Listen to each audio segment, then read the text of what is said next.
ពេញវងមានរស្មីអ្នកជួយបំភ្លឺរីត្រីចៃដន្យជួបស្រីគឺព្រេងវាសនា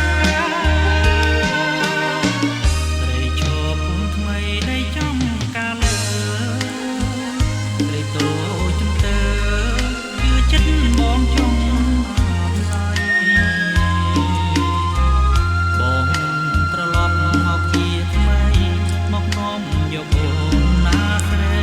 ស្មោះស្ម័គ្រមេត្រីបានសុខសាន្ត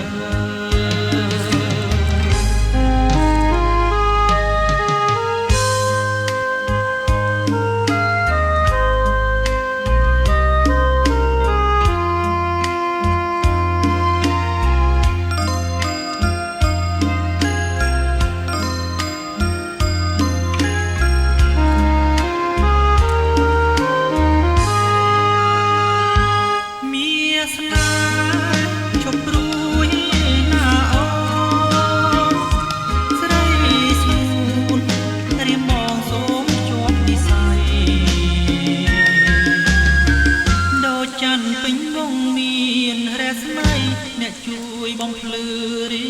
ត្រីចៃដន្យជួបស្រីគឺព្រេង